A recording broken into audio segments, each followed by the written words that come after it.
United USA. Thanks for tuning back in.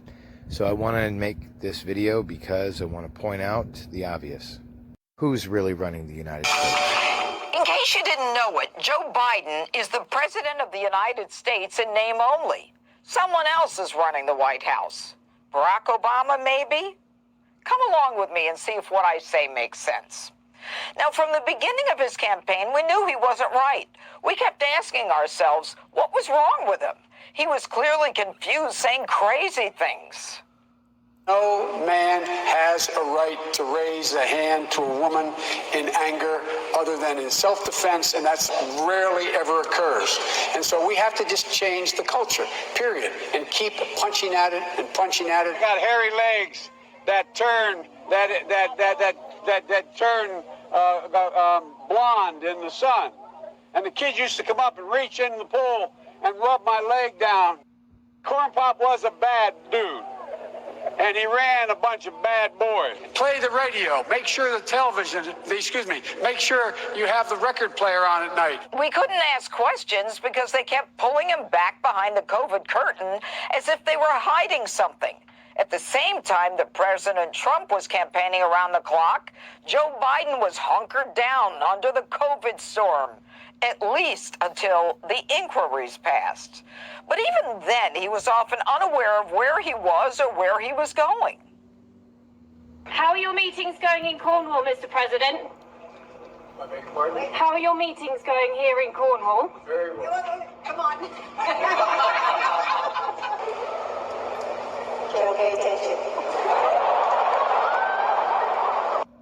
And then with the help of big tech and Mark Zuckerberg, with 419 million in-kind contributions, no negative stories about Joe Biden and that Hunter Biden laptop were allowed to see the light of day.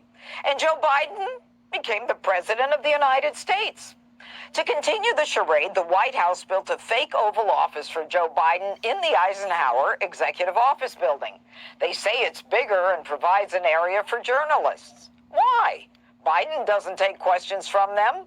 The real reason, according to White House aficionados, he can read a script from a face-on monitor without the teleprompter glass that can be seen on camera, i.e. without your knowing.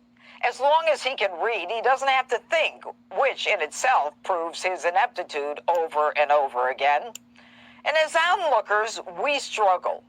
Is he a liar, or is he simply incompetent, unaware?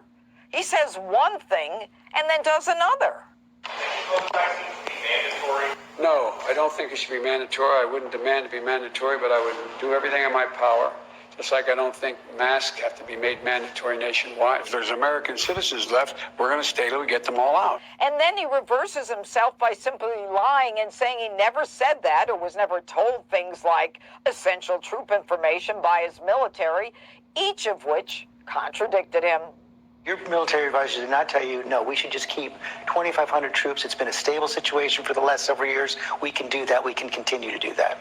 No, no one said that to me that I can recall. But the most troubling of all are the repeated statements that he's going to get into trouble if he keeps answering questions.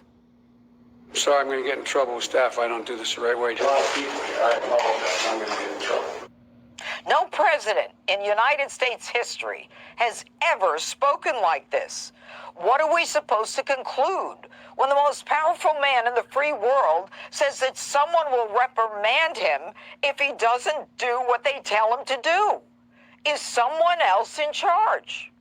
By the way, have you noticed Joe Biden is carrying out the same policies that Barack Obama had? Open borders, trashing the police, saying he's with an international community when such is not the case. But the proof is in the pudding. Look at this graph of individuals who worked in the Obama administration who are now working for Joe Biden. And by the way, how is it that Kamala Harris, who was Joe Biden's choice for vice president, was even given that opportunity, given the fact that she called him out on his racist beliefs? And why would someone as clueless as Cackler Kamala, who had to drop out of a presidential primary because she couldn't get 1%, How is it that she's now the Vice President of the United States? Think back to Barack Obama's affection for Kamala Harris. You have to be careful to, first of all, say she is brilliant and she is dedicated and she is tough and she is exactly what you'd want in anybody who is administering the law and making sure that everyone is getting a fair shake. According to Obama, she also happens to be by far the best-looking attorney general in the country. And do you remember during the debate phase of the presidential campaign, it was reported that Joe Biden's handlers agreed to a pre-debate inspection for electronic earpieces. But shortly before the debate, they reversed themselves and declined. And after the election, when discussing with Stephen Colbert on what a third term could have looked like, Barack Obama said the following. I used to say, you know what, if I could make an arrangement where I had a stand-in, a front man or front woman, and they had an earpiece in, and I was just in my basement in my sweats looking through the stuff, and then I could sort of deliver the lines, but somebody else was doing all the talking and ceremony, I'd be fine with that. So I ask you, who do you think is running the White House? Well, it doesn't take a rocket scientist to figure it out. Quite obvious who's in charge. If you agree, please like and share this video.